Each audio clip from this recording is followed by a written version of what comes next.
I moved our savings to my own account. You never contributed to it anyway, and I'm filing for divorce. Vespera, I just buried my father this morning. I know. I'm done waiting for you to become something.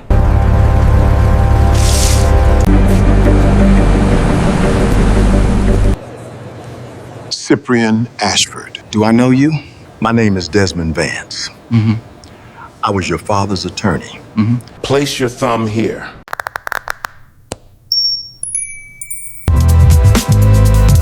As of this morning, you are the sole owner of a $100 billion estate. That's not possible. The dirt on my father's grave was still soft when my phone buzzed with the first piece of bad news. Flight cancelled. Oak Haven, Chicago, 4:15 p.m. departure. I stood there at Gate 3 of Oak Haven Regional Airport, still in my black funeral suit, staring at the message like it was written in a language I didn't understand. 3 hours earlier, I had watched them lower my father into the ground. Now, I couldn't even get home. I'm Cyprian Ashford, 34 years old. 2 months ago, I was let go from my job as a mid-level logistics coordinator, a fact my wife Vespera had not let me forget for a single day since. My father, Edmund, had been sick for a long time, and I'd spent the last 6 weeks in Oak Haven, sitting by his hospital bed, holding his hand while machines beeped around us. He died on a Tuesday morning. I buried him on a Thursday afternoon. And now, on a Thursday evening, standing alone in a mostly empty regional airport, I couldn't even manage the one simple thing I had left to do: go home. I called the airline. Nothing. I called 3 other airlines. Nothing until Monday. I was about to sit down on one of those hard plastic terminal chairs and figure out my next move when my phone buzzed again. This time, it wasn't the airline. It was Vespera. "I've changed the locks. Don't bother coming to the apartment. I've also moved our savings to my own account. You never contributed anything to it anyway. I'm filing for divorce. You're an unemployed embarrassment, Cyprian, and I'm done waiting for you to become something." I read it twice, then a third time. My hands weren't shaking, which surprised me. I think somewhere underneath the numbness, some old, tired part of me had been expecting this for months. Vespera had married a man with a promising career and a father who was, by all appearances, a modest, small-town accountant. Somewhere in the last 2 years, I'd stopped being either of those things to her. I didn't cry. I didn't call her back. I just stood there in the fluorescent light of an airport gate, holding a phone that had just told me I'd lost my father, my flight, my marriage, and my savings, all within the span of 4 hours. That's when I heard the sound of engines outside. Not one car, several. I looked through the terminal's glass wall and saw a convoy. 4 black SUVs, the kind you see in movies about presidents and mob bosses, not the kind you see outside a 2-gate airport in a town of 11,000 people. They rolled to a stop in a tight formation right at the curb, and before I could process what I was looking at, the rear door of the middle vehicle opened. An elderly man stepped out. He had silver hair combed back neatly, a charcoal suit that fit like it had been made for him that morning, and a leather folio tucked under one arm. 2 large men in dark suits flanked him, scanning the nearly empty terminal like they were expecting trouble. The old man walked with purpose, and he walked straight toward me. "Cyprian Ashford," he said. It wasn't a question. "Do I know you?" "My name is Desmond Vance. I was your father's attorney. His personal attorney, not the one who handled the accounting firm in town, the other one." He paused, studying my face like he was trying to decide how much I already understood, and clearly concluding it was nothing. "I'm very sorry for your loss, truly. Edmund was a remarkable man, and I've known him for 31 years. "Okay," I said slowly. "I appreciate that, but I don't understand what this is." I gestured at the SUVs, the security detail, the folio under his arm. Vance didn't answer right away. Instead, he reached into his jacket and produced a slim black device, roughly the size of a tablet, with a glass surface that looked like nothing I'd ever seen sold in stores. He held it out to me. Place your thumb here, please. Why? Because in about 11 seconds, your life is going to change permanently, and I'd rather you see it than have me try to explain it. Something in his voice, calm, precise, utterly without exaggeration, made me do it. I pressed my thumb against the glass. It warmed slightly, scanned, and blinked green. The screen came alive. Numbers. Rows and rows of numbers, accounts, holdings, subsidiaries, a name at the top of the document that made my knees genuinely go weak. Blackwood Global Holdings, principal beneficiary, Cyprian Edmund Ashford. And beneath it, a total portfolio valuation that I read 4 separate times because my brain kept refusing to accept it. $100,847,392,610. $100 billion. That's not possible, I said, my voice barely above a whisper. My father was an accountant. He worked out of a strip mall office on 5th Street. He drove a 12-year-old Buick. Vance allowed himself the smallest, saddest smile. Your father built one of the largest privately held investment conglomerates on the planet, Mr. Ashford, and he did it in complete secrecy for 30 years, using shell structures, blind trusts, and exactly enough misdirection to make sure nobody, including you, ever knew the truth. Blackwood Global isn't a company you've heard of because it was never meant to be found. It owns pieces of companies you have heard of. Energy, shipping, telecommunications, real estate. Edmund Ashford wasn't hiding money. He was hiding power. I looked down at the screen again, then up at the small crowd of security personnel standing utterly still around 2 black vehicles in a parking lot in Oak Haven, Indiana, waiting for me. A man who 20 minutes ago had been unemployed, homeless by his own wife's decree, and stranded at a cancelled gate, to say something. Why are you telling me this now? Today, of all days? Vance's expression tightened, and for the first time, I saw real urgency behind his composed exterior. Because your father's trust charter has a clause, Mr. Ashford, a very specific, very unforgiving clause, and it is why I didn't wait until tomorrow to find you. He glanced at his watch. You have until midnight tonight to sign the acceptance deed in Chicago, in person, or the entirety of Blackwood Global, every dollar, every asset, every share, defaults automatically to another party. Who? Vance's jaw tightened. Your half-brother, Kalen. I hadn't heard that name spoken aloud in 15 years, not since the day my father quietly told me, in a voice I never asked him to explain further, that he had a son from a relationship before my mother, a son he had chosen never to raise and never to speak of again. And Cyprian, Vance added, already turning back toward the SUV, already moving, already pulling me forward into a life I didn't ask for and barely understood. Your flight wasn't cancelled by the airline. The hangar smelled like jet fuel and cold steel.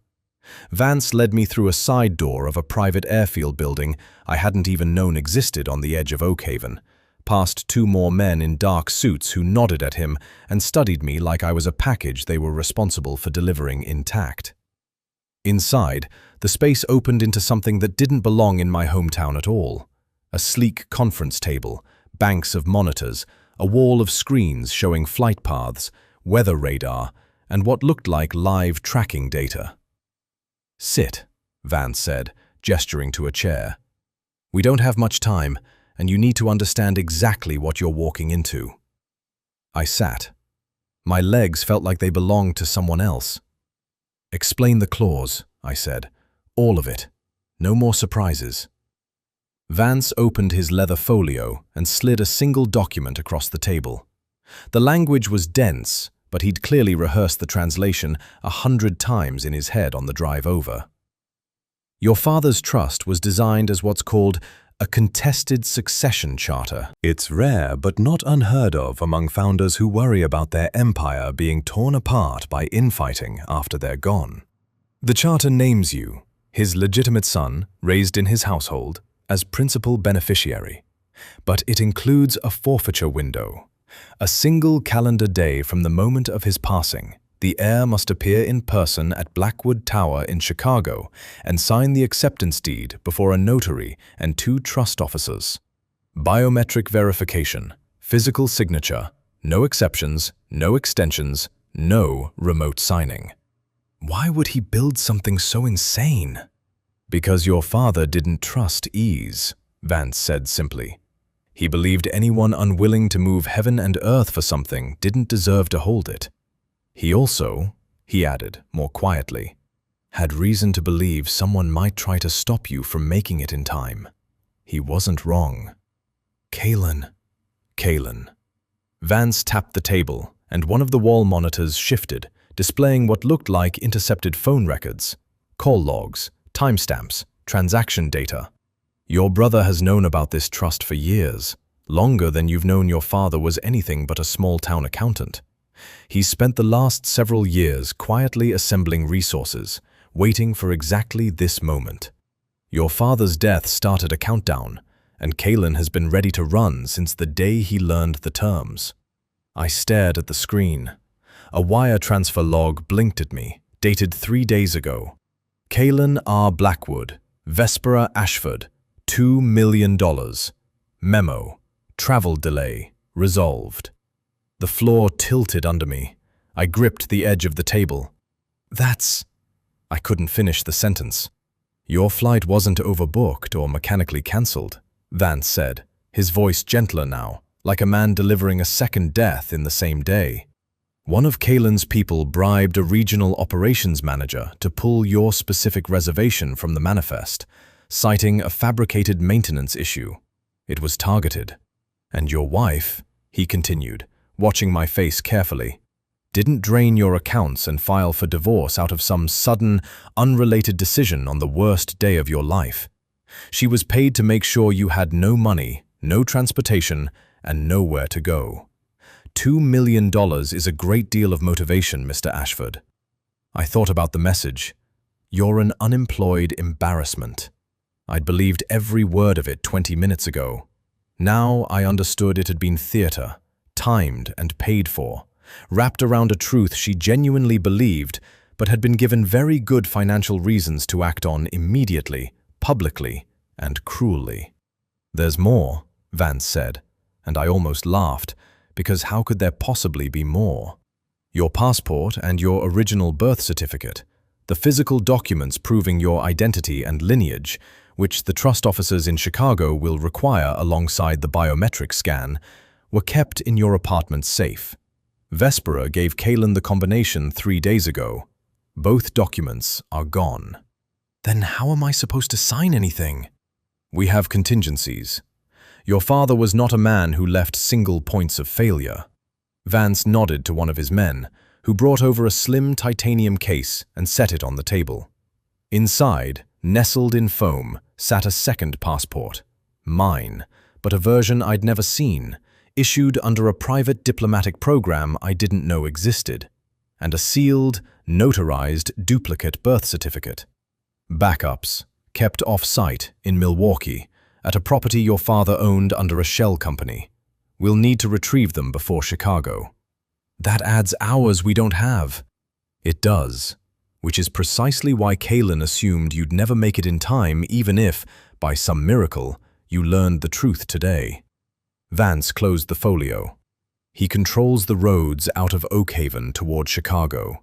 Mercenaries posing as private security, positioned at the 2 main highway routes, watching for exactly the black SUVs you're currently sitting inside of. He's paid off enough people at 3 regional airports to have your name flagged the moment it appears on any manifest, private or commercial.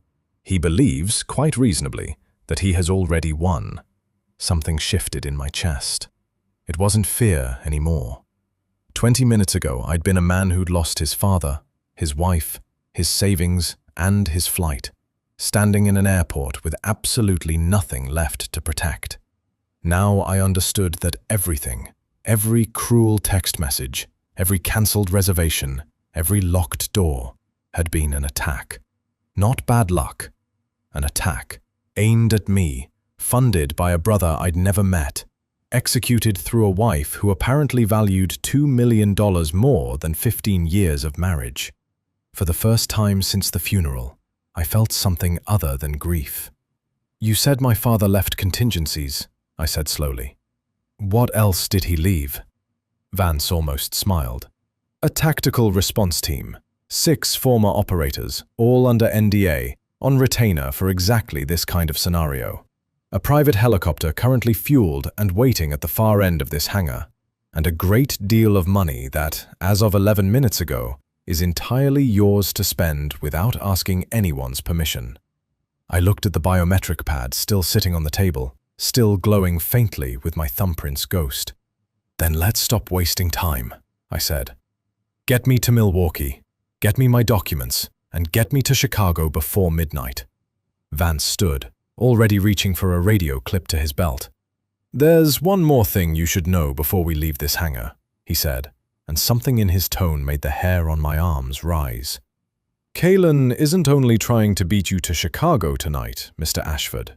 He's trying to make sure you never get the chance to try again." The helicopter's rotors were already turning by the time we crossed the hangar floor, the noise swallowing every question I still wanted to ask. Vance shouted something about headsets and pointed toward the open door. I climbed in beside him, and 2 of the tactical operators, quiet, economical men who moved like they'd done this 100 times, took the seats across from us. The pilot didn't wait for instructions. The moment the door latched, we lifted off into a sky already turning orange at the edges. "Why Milwaukee and not straight to Chicago?" I asked into the headset mic, my voice sounding strange and tinny in my own ears. "Because straight to Chicago is exactly what Kalen expects," Vance answered. "Every direct route, commercial, private charter, even the interstates, is being watched. We fly northwest first, low and off the standard corridors, retrieve your documents from the Milwaukee property, then approach Chicago from a direction nobody's covering. It costs us time. It buys us invisibility." Below us, Oak Haven shrank into a scatter of streetlights, then disappeared into dark farmland. I pressed my forehead against the cold window and thought about my father, sitting behind a desk in some office I never knew existed, building an empire in total silence while I complained to him about my mortgage payments, and he nodded along like a man who understood the burden of an ordinary bank account. I didn't know whether to feel proud of him or furious that he'd let me believe, for 34 years, that we were nothing more than a comfortable, unremarkable family. "He never told you," Vance said, watching my face. "Not because he didn't trust you, because he wanted you to have one thing in your life that money couldn't touch. A childhood, a marriage, a career, built on your own effort, free of people who'd only love the number attached to your name." "That worked out beautifully," I said, thinking of Vespera's text still sitting unread in my pocket like a wound. Vance didn't answer that.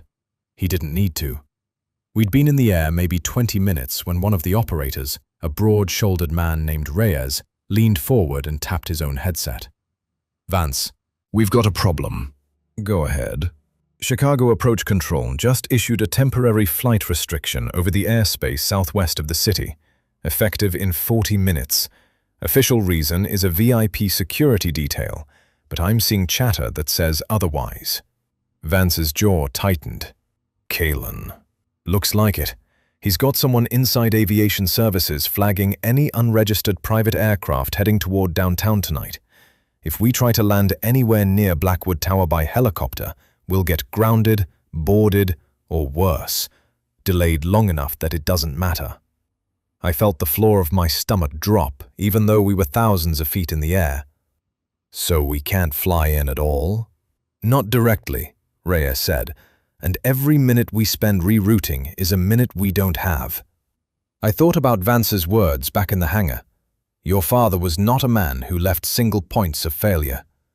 I looked down at the glowing biometric pad still clipped to my belt, at the sheer, absurd fact that I now had access to more money than most countries' entire treasuries, sitting uselessly in accounts, while a handful of bribed officials threatened to unravel everything with a single flight restriction.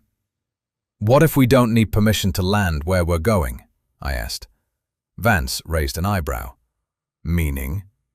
"You said I have access to everything, right now, no delays, no board approval." I pulled up the pad, my hands steadier than I expected. "Is there a private charter company that operates near the Chicago harbor?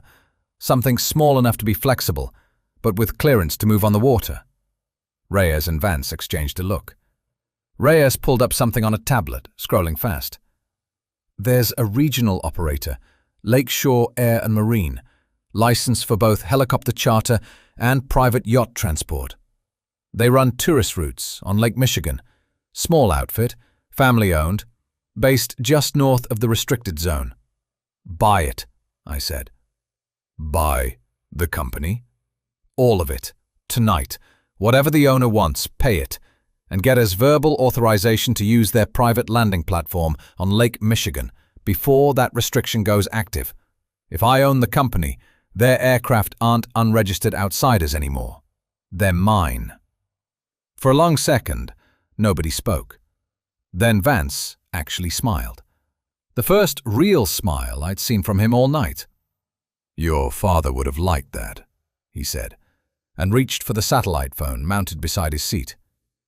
12 minutes and, apparently, $4.2 million later, Lakeshore Air and Marine belonged to me.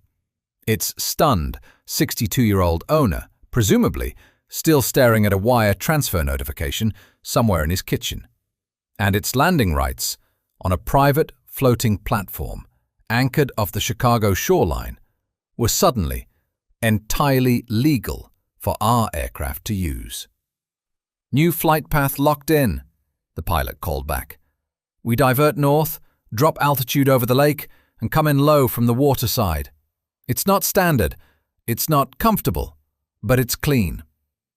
The helicopter banked hard, and through the window I watched the last orange light drain out of the sky, replaced by the flat black expanse of Lake Michigan stretching out ahead of us, dotted with the distant glow of a city that held everything I now owned, and everything I still had to fight for.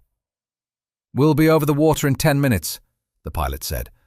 "After that, gentlemen, there's no turning back." I gripped the edge of my seat, staring out at the dark water rushing beneath us. And for the first time since burying my father that morning, I felt something close to certainty. I wasn't running toward Chicago anymore. I was flying straight into the heart of a war I hadn't known I was born into. The helicopter set down on a private dock jutting out from a stretch of Lake Michigan shoreline, so quiet it felt like a different planet from the chaos I'd left behind in Oak Haven. Lakeshore Air and Marine's platform, now technically my property, put us close enough to walk the rest of the way to the Milwaukee estate, a sprawling stone manor tucked behind iron gates and a wall of pine trees, the kind of property you'd drive past 100 times without ever suspecting who owned it. "This was his," I said, more to myself than to Vance as we walked up the gravel drive. "Another thing I never knew about." "Your father bought this property under a shell company called Northlight Holdings in 1994, Vance said. "He used it maybe twice a year. It was never a home. It was insurance."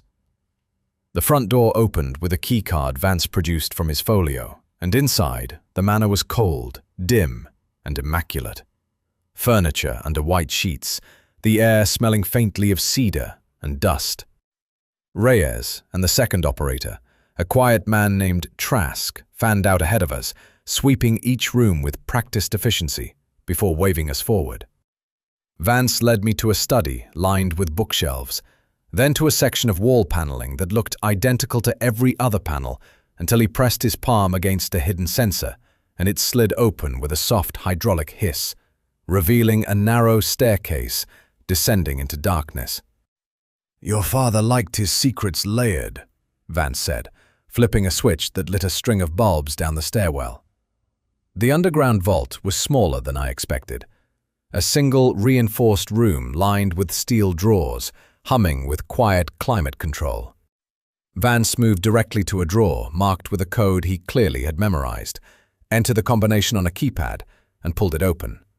Inside sat a slim folder, my backup passport, the duplicate notarized birth certificate, and a sealed letter with my name written on the front, in handwriting I recognized instantly. My father's handwriting. I picked up the letter, my throat tightening. "Can I read it in the helicopter?" Vance said gently. "We don't have the luxury of this moment right now."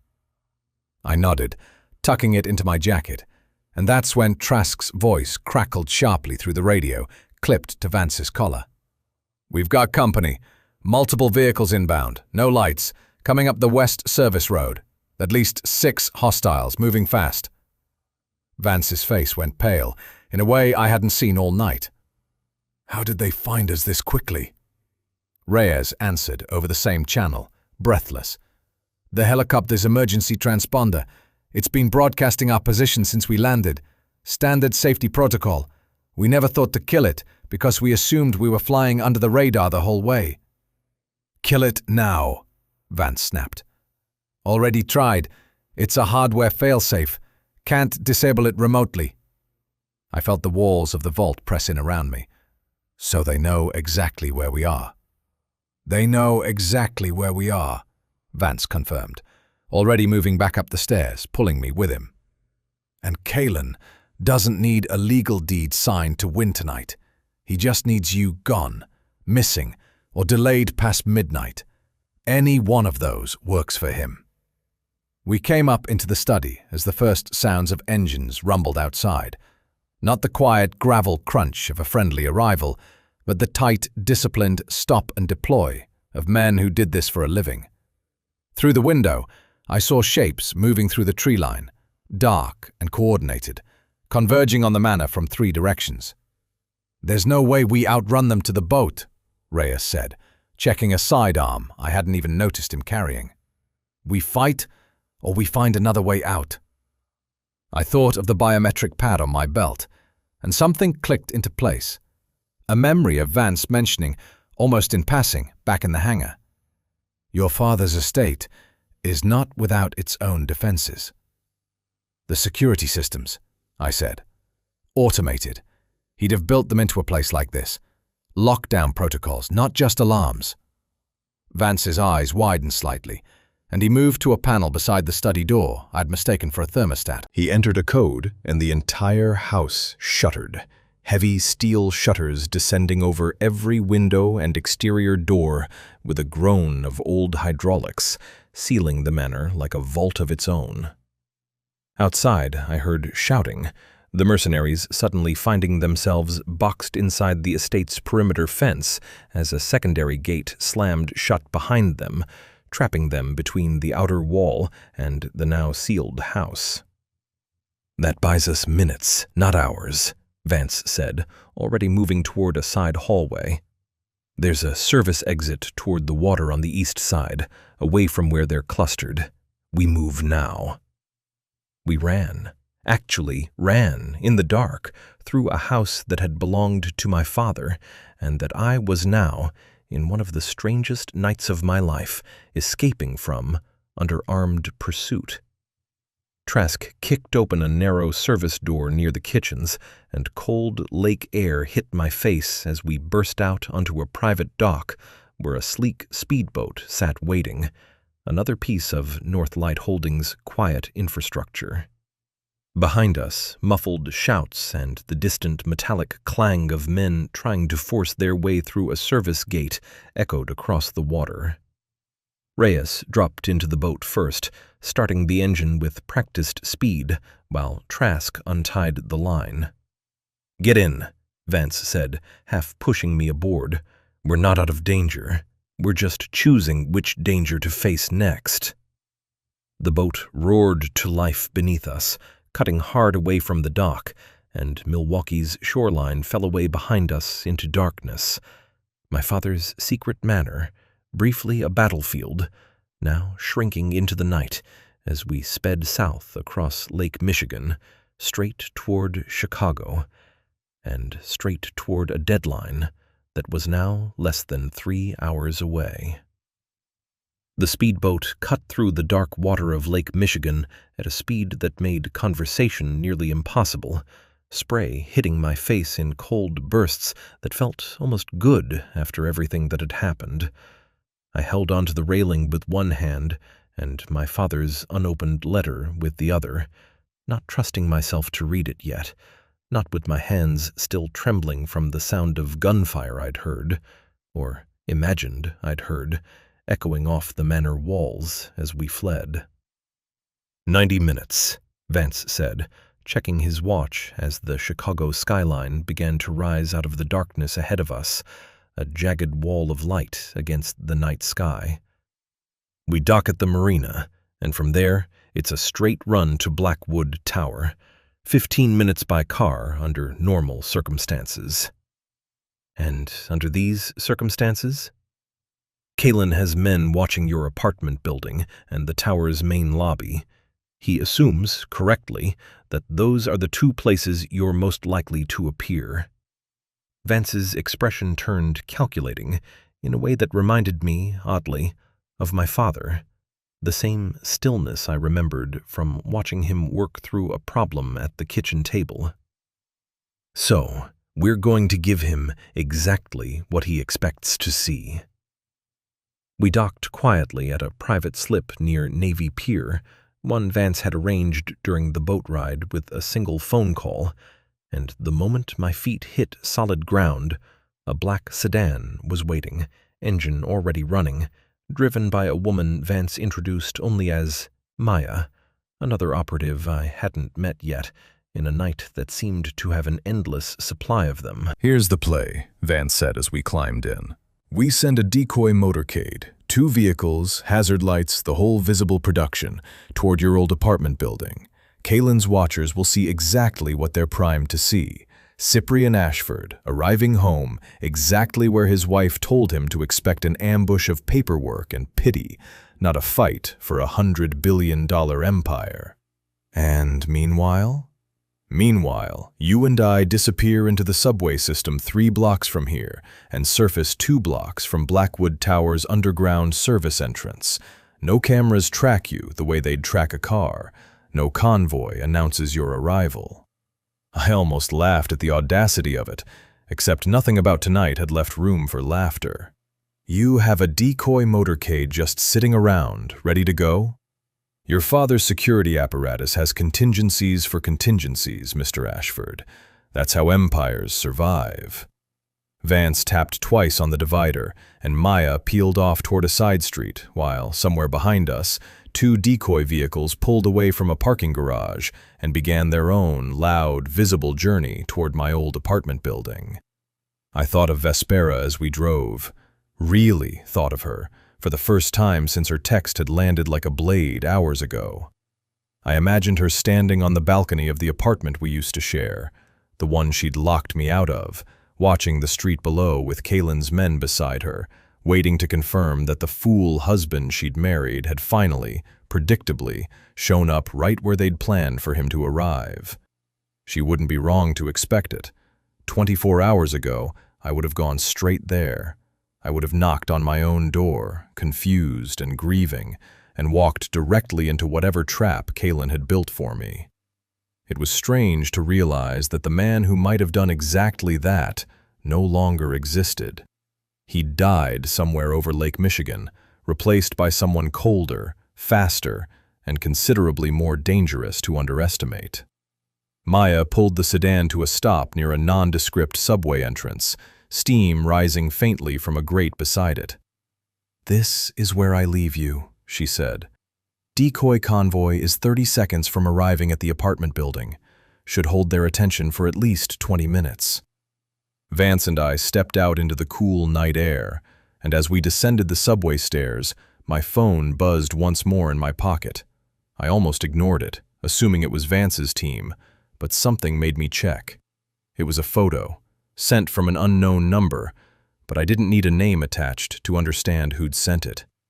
Vespera, standing on our old balcony, phone pressed to her ear, looking down at a street where, sure enough, 2 black SUVs with flashing hazard lights had just pulled up outside our building. Beside her stood 2 men I didn't recognize, dressed like the mercenaries who'd stormed the Milwaukee estate less than an hour earlier. The caption read, "He's here, exactly where you said he'd be. Kalen owes me the rest of the money." I felt something twist in my chest.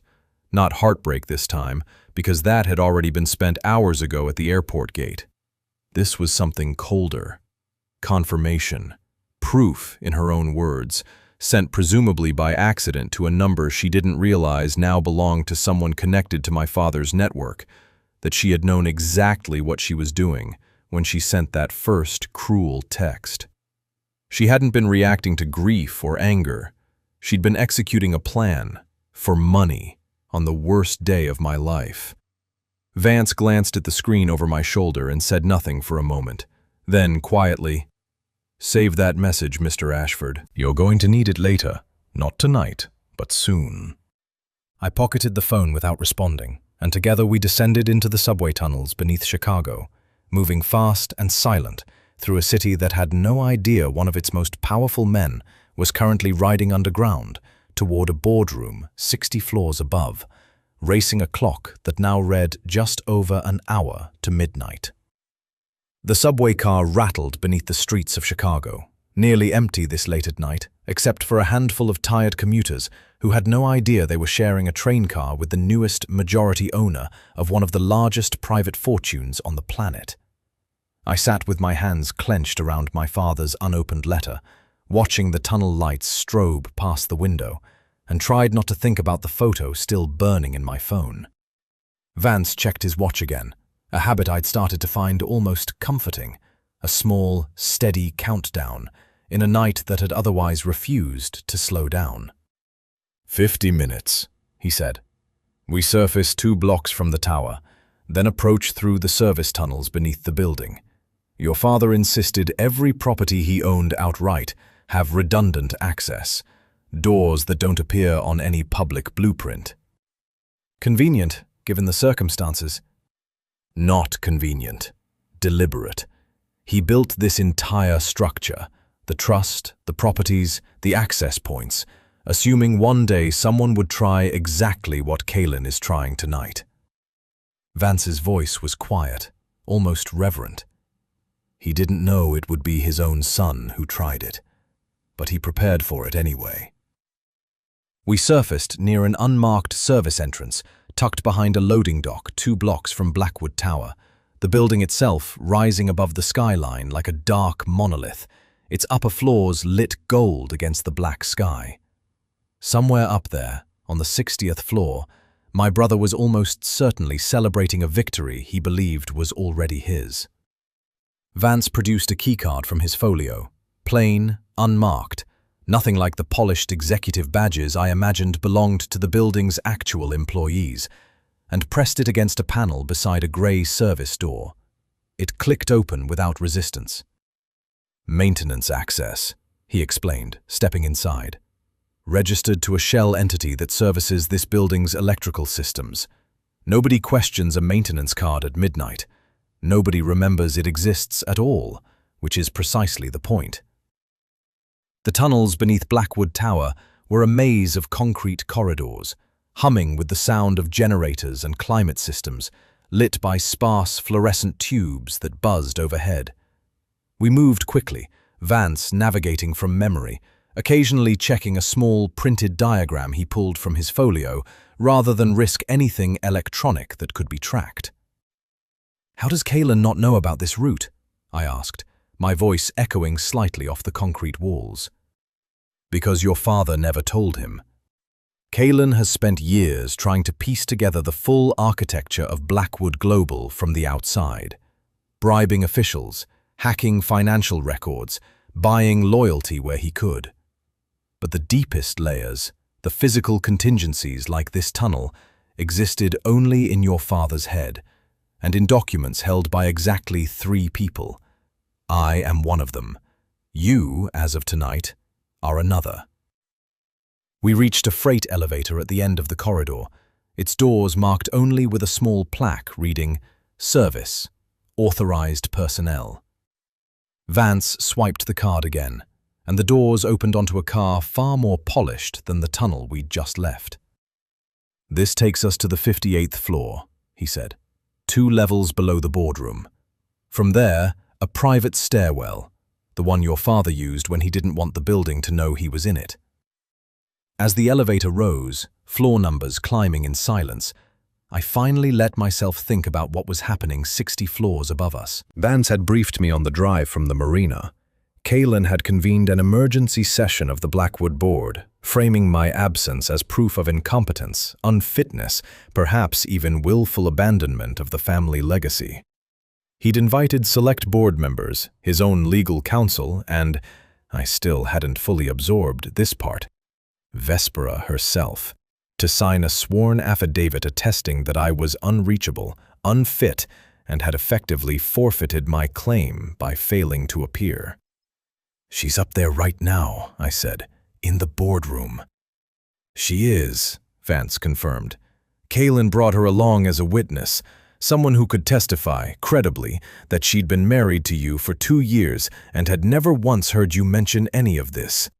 It strengthens his narrative that you're an unwitting nobody who stumbled into an inheritance he's better positioned to manage." "And the affidavit, if it's signed before I arrive?" "It complicates things. It doesn't invalidate the trust charter, which requires your physical presence and signature regardless of what any affidavit claims. But it would give Kaylin ammunition for a lengthy legal challenge afterward, tying up the trust in litigation for years while he quietly bleeds assets out from under you." Vance's expression hardened. He knows he can't beat the deed deadline outright anymore. So he's building his fallback position in real time, upstairs, right now. The elevator slowed, then stopped. The doors opened onto a narrow, unmarked hallway, dimly lit, leading toward a door with a small brass plaque reading Stairwell C, Restricted. 22 minutes, Vance said, glancing at his watch one final time before pushing the door open. "From here, we go up on foot, quietly, and we arrive in that boardroom exactly when Kaylin least expects it. Not as a desperate man begging for recognition, but as the rightful owner of everything in that building, walking in to claim what's already his." I followed him through the door, my footsteps echoing on the concrete stairs as we climbed toward the 60th floor, toward my brother, my soon-to-be ex-wife, and a boardroom full of people who had no idea that the man they believed had already lost was less than 20 minutes from walking through their door. The stairwell led out into a narrow corridor lined with dark wood paneling, the kind of quiet luxury that told you, without a single word, how much money had gone into every inch of it.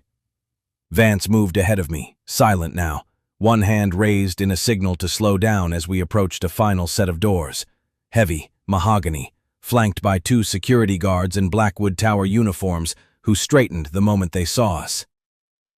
"Mr. Vance," one of them said, clearly recognizing him, his eyes flicking uncertainly toward me. "This is Cyprian Ashford," Vance said simply. "Principal beneficiary of the Blackwood Trust. Open the doors." The guard hesitated only a second before stepping aside. I heard voices beyond the doors, my brother's voice, though I'd never heard it before tonight, confident and performative, mid-sentence, addressing what sounded like a room full of people. "And so, given Mr. Ashford's continued absence, and the sworn testimony we've gathered tonight regarding his character and reliability, I believe the board has more than sufficient grounds to recognize the forfeiture clause and move forward with—" I pushed the doors open myself. The room fell silent so completely I could hear the hum of the city 60 floors below through the windows. 12 people sat around a long mahogany table under warm golden light. Board members in expensive suits, legal counsel with laptops open, and at the head of the table, a man who looked enough like photographs I'd seen of my father in his younger years that my breath caught in my throat. Kaylin. Tall, sharp-featured, wearing the kind of composed smile that had clearly never once considered the possibility of this exact moment. Beside him, Vespera sat frozen, a champagne glass halfway to her lips. It slipped from her fingers and shattered against the table, spilling gold liquid across a stack of papers, and nobody in the room moved to clean it up. She stared at me like she was looking at a ghost, which, in a sense, she was. The husband she'd locked out of an apartment and abandoned at an airport gate was not supposed to be standing in this room. He was supposed to be somewhere in a Chicago neighborhood, confused and defeated, exactly where her last phone call had confirmed him to be. "That's not possible," she whispered. I didn't look at her. Not yet. My eyes were on Kaylin. Behind me, 2 federal marshals I hadn't even noticed Vance arrange stepped into the room, their presence alone enough to freeze the 2 security personnel Kaylin had stationed near the windows. Vance had explained it on the stairwell. A formality, he'd called it. A legal safeguard to ensure no one tried anything physical once I arrived, given how far Kaylin had already shown himself willing to go. "Security, remove him," Kaylin said, his voice cracking slightly under a composure that was rapidly failing. "This man has no standing in this room. He's had 24 hours to appear, and he chose not to." "I didn't choose anything," I said, walking toward the table, my voice steadier than I expected. "You made sure of that. You paid a man to sabotage my flight. You paid my wife $2 million to strip me of every resource I had on the day I buried my father. You had mercenaries chase me through a house in Milwaukee. None of that is a story I'm telling for effect, Kaylin. It's documented, recorded, traceable, every step, straight back to you." The color drained from his face, just slightly, just enough that the board members around the table began exchanging glances.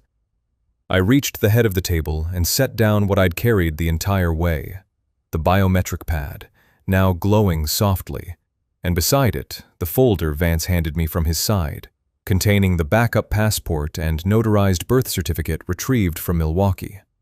I placed both directly in front of the room's notary, an older woman who looked between me and Kaylin with the careful neutrality of someone who had clearly been paid handsomely to sit through whatever happened tonight.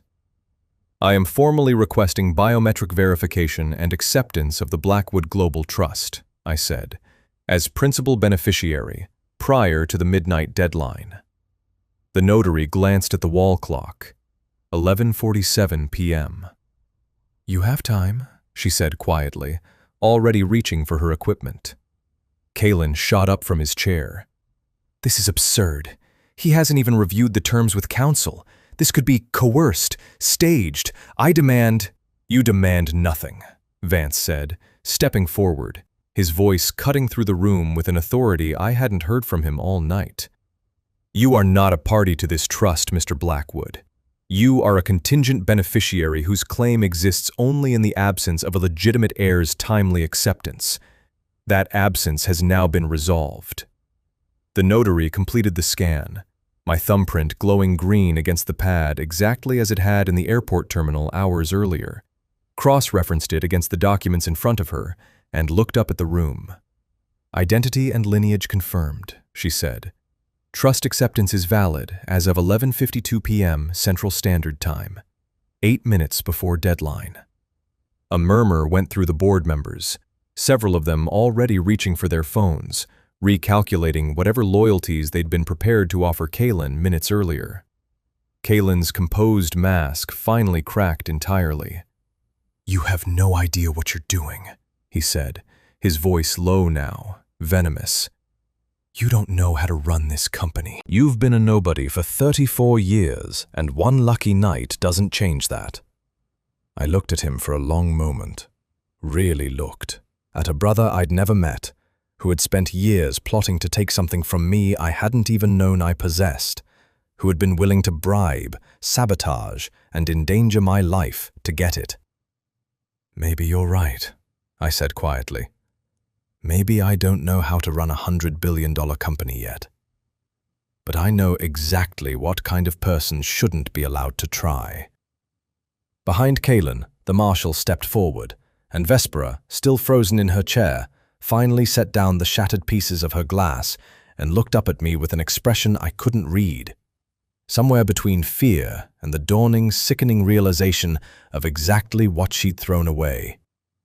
The clock on the wall read 11:54 p.m. Nobody in the boardroom moved for a long moment after the notary's announcement.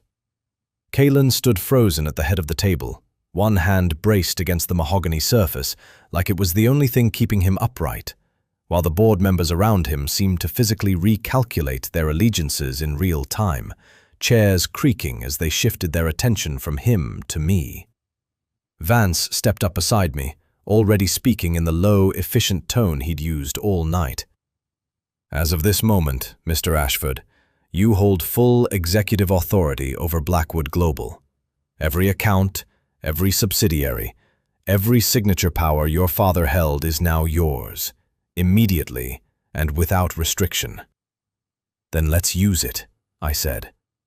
I sat down in the chair at the head of the table, my father's chair, I realized, the one Kalen had been occupying only minutes earlier, and looked out at 12 faces that had, until 8 minutes ago, been prepared to hand this entire empire to a man who'd bribed officials and sent mercenaries after his own brother. "First order of business," I said. "I want a full forensic audit of every account Kalen Blackwood has had access to over the last 5 years.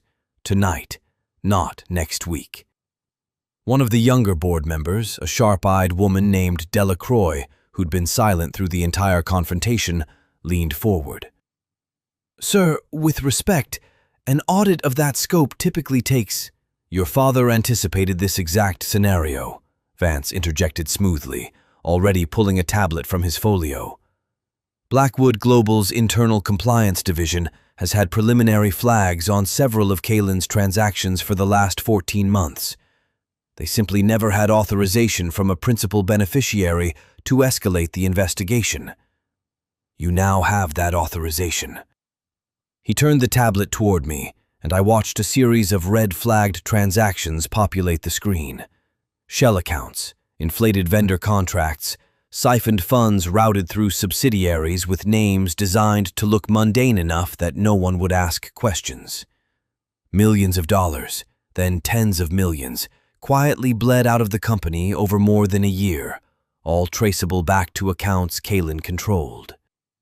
"He's been stealing from the company for over a year," I said, more to myself than anyone else, the pieces falling into place. "Not just plotting to inherit it, actively robbing it while he waited." "Insurance," Kalen said bitterly, finally finding his voice again. "In case this exact night went differently than planned." "You mean in case your plan to eliminate me from consideration didn't work?" I said. "You built a backup plan to loot the company you thought you'd never actually have to answer for."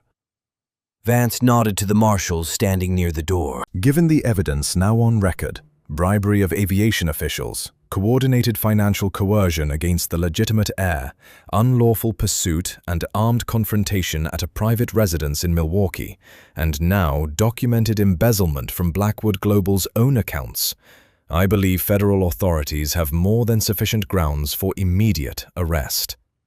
The marshals moved without hesitation. Kalen didn't resist, though his eyes never left mine as they cuffed his hands behind his back, something between hatred and disbelief still flickering across his face. "This isn't over," he said quietly as they led him toward the door. "You think one night changes everything? You'll drown in this company.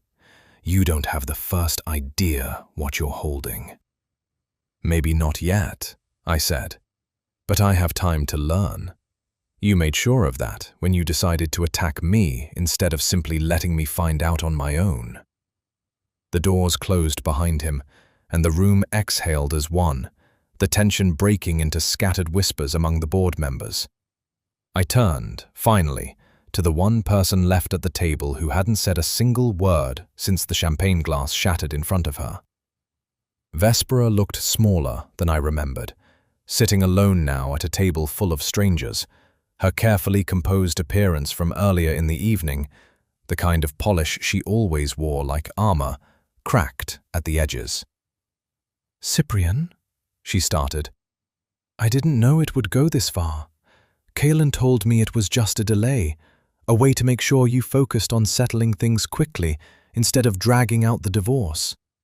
I didn't know about the mercenaries. I didn't know he'd try to hurt you. I swear You knew enough, I said, cutting her off, not unkindly, just finally, factually. You knew enough to send that text within hours of my father's funeral. You knew enough to drain our savings the same day you took $2 million from a man you'd never met to make sure I had nothing left when I needed it most. I reached into my jacket and set my phone on the table, the screen still open to the photo she'd accidentally sent to Vance's network hours earlier. Herself on the balcony, confirming my supposed location to Kalen, the caption asking about the rest of her payment.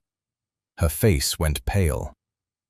"That was sent to the wrong number," she whispered. "It was sent to the right number," I said. "You just didn't know whose it was." Vance placed a folder in front of her, one I hadn't seen him prepare, but clearly another contingency built for exactly this moment. "This is a legal notice, effective immediately," he said. "It revokes your access to all marital assets, cancels every credit line associated with Mr. Ashford's accounts, and formally opens an injunction against you for conspiracy to commit financial fraud in coordination with the ongoing case against Kalen Blackwood." "Cyprian, please," she said, reaching for me, her voice cracking now with something that might have been genuine, or might have simply been the panic of watching every safety net she'd counted on disappear in the space of a single conversation. "We were married. Doesn't that mean anything to you?" I looked at her for a long moment, thinking of the airport gate, the cancelled flight, the locked apartment, the $2 million. "It used to," I said quietly. "Security will show you out." By the time she was escorted from the boardroom, the wall clock behind the head of the table read 12:41 a.m., and I sat alone at the table that had belonged to my father, surrounded by board members waiting, some nervously, some with quiet, calculating respect, to hear what kind of man I intended to be now that everything he'd built was finally, completely, mine.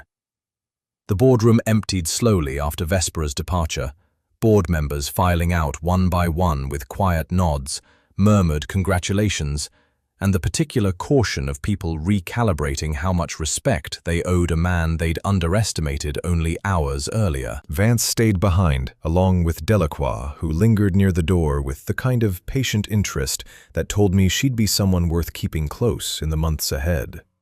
"There will be a great deal to do," Vance said once the room was empty. "Restructuring, press management, the ongoing legal proceedings against Kalen and Vespera. None of it needs to happen tonight." "No," I agreed, "but there's one thing I need to do tonight." I pulled my father's letter from my jacket, the paper slightly creased now from hours of being carried through helicopters, speedboats, subway tunnels, and boardrooms. Vance seemed to understand without being told, and quietly excused himself, leaving me alone at the head of the table with the letter and a city glittering silently below the windows. I opened it carefully. "Cyprian, if you're reading this, then the worst has happened twice. I've died, and someone has forced you into a fight I always hoped you'd never have to have. I'm sorry for that. I built protections into this trust because I understood, better than most, that power without struggle tends to corrode a person. I wanted you to inherit something you'd have to earn the right to hold, even if the earning came after the money was already, technically, yours. I never told you about Blackwood Global because I watched what wealth did to your grandfather, and later, in smaller ways, to me. I didn't want you chasing a number instead of a life. I wanted you to know what it felt like to work an honest job, to worry about a mortgage, to build something, even something modest, with your own hands. I know the last 2 years have been hard on you. I know Vespera's disappointment in your career changes wounded you more than you ever let on when you visited. I watched it happen, and said nothing, because I believed, perhaps wrongly, that you needed to learn certain things about people on your own. As for Kaylin, I am sorry for that silence most of all. I made a choice 30 years ago to protect one family by cutting off another, and I have never stopped wondering whether that choice built the very resentment that likely, by the time you read this, has already caused you trouble. If it has, please know it was never his fault alone. It was mine first. Whatever you decide to do with everything I've left you, do it as the man who spent 34 years without knowing any of this existed, not the man this money might try to turn you into. That man, the one your mother and I raised, is the only version of you I ever wanted running anything. I love you. I always have, even in the silences. Dad. I sat with the letter for a long time after I finished reading it, the city lights blurring slightly through eyes I didn't bother wiping. Somewhere in the last 12 hours, I'd buried my father, lost a wife I now understood I'd never really had, discovered a brother who'd tried to destroy me, and inherited an empire I hadn't asked for and barely understood.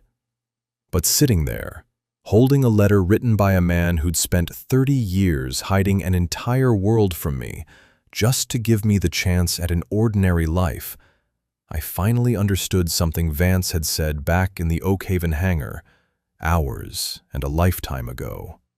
He wasn't hiding money. He was hiding power. What he'd really been hiding, I realized now, was fear. The fear that power would take his son away from him, the way it had clearly taken something from his own past. I folded the letter carefully and slid it into my jacket, and for the first time since the funeral, the grief I'd been holding at arm's length all day finally caught up with me, quiet and complete, in an empty boardroom 60 floors above a city that now, in some strange legal sense, partly belonged to me. By the time the sun began rising over Lake Michigan, painting the water in shades of gold and rose, I was sitting behind a wide desk in what had been my father's private office, one floor above the boardroom, looking out over a view he must have stood in front of 1,000 times without me ever knowing it existed. Vance had gone home for a few hours of sleep, promising to return by 9 with a full briefing on the restructuring ahead. Reyes and Trask had returned to whatever quiet, watchful lives men like them lived between crises. The tactical team, the SUVs, the entire strange machinery that had carried me across 3 states in a single night had folded itself back into the shadows it operated from. Down on the street below, through the window, I watched a car pull away from the building's entrance. Vespera, escorted out under the supervision of 2 security officers, stepping into the gray morning rain with nothing but a small bag of personal items and a legal notice she'd have to answer for in the weeks ahead. She didn't look up at the tower. Maybe she couldn't bring herself to. I pulled a blank sheet of Blackwood Global letterhead toward me, picked up a pen that had likely belonged to my father, and began drafting the first directive of my new life. A restructuring of the Trust's global energy holdings, redirecting a portion of its enormous resources toward something my father's letter had made me think about differently. Not power for its own sake, but the kind of quiet, deliberate good a man could do with it, if he chose to. Somewhere behind me, the office door opened, and Delacroix stepped in with a fresh briefing folder and the beginnings of what I suspected would become a long, complicated, occasionally exhausting partnership. "Ready to begin, Mr. Ashford?" she asked. I looked out one last time at the sunrise over the lake, at a city I'd crossed in secret just hours earlier, running for my life toward a legacy I never knew I had. "Yes," I said. "Let's begin."